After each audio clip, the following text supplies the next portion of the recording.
the government shutdown underway, the clock is ticking to the next big deadline. On October 17th, the U.S. will hit the debt ceiling, putting the country at risk of defaulting on its debt. President Obama is scheduled to meet with bank executives over the debt ceiling, among them Jamie Dimon, the CEO of J.P. Morgan. President Obama has touted Mr. Dimon for his financial expertise. J.P. Morgan is one of the best managed banks there is. Jamie Dimon, the head of it, is one of the smartest bankers we got. This is the best, or one of the best managed banks. Right. You could have a bank that isn't as strong, isn't as profitable, making those same bets, and we might have had to step in. Well, the meeting with President Obama and Mr. Dimon comes as the bank finds itself in hot water. The Justice Department is now investigating J.P. Morgan for allegedly misrepresenting toxic home loans it sold. According to the Wall Street Journal, the bank is offering the government $3 billion to settle. Regulators are reportedly looking for $11 billion.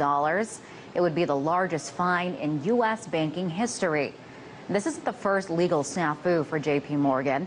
Under Dimon, he had to go to the Hill to defend the London whale. The billions of dollars of trading losses the bank suffered after a very risky hedge that did not pay off. But lawmakers seem to be forgiving. You're obviously renowned, rightfully so, I think, as being one of the most, one of the best CEOs in the country for financial institutions. But let's not forget that J.P. Morgan was among the banks that benefited from the taxpayer bailout in 2008. As head of the bank, Dimon oversaw the transfer of $25 billion from the U.S. Treasury Department.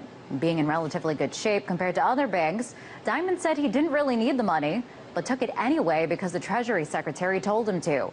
Either way, J.P. Morgan is among the banks that many still call too big to fail. Well, after the taxpayer bailout, some lawmakers are worried that we've learned nothing from the recent past. I'd like to go to the question about too big to fail, that we haven't gotten rid of it yet. And so now we have a double problem, and that is that the big banks, big at the time that they were bailed out the first time, have gotten bigger. Well, despite the legal battles and the criticism, there are plenty of people backing Dimon, hailing him as a banking hero. His supporters believe he is one of the special few that's smart enough to manage a big bank. Even with all of these losses, the company continues to churn out, tens of billions of dollars in earnings and hundreds of billions of dollars in revenue. How do you criticize that?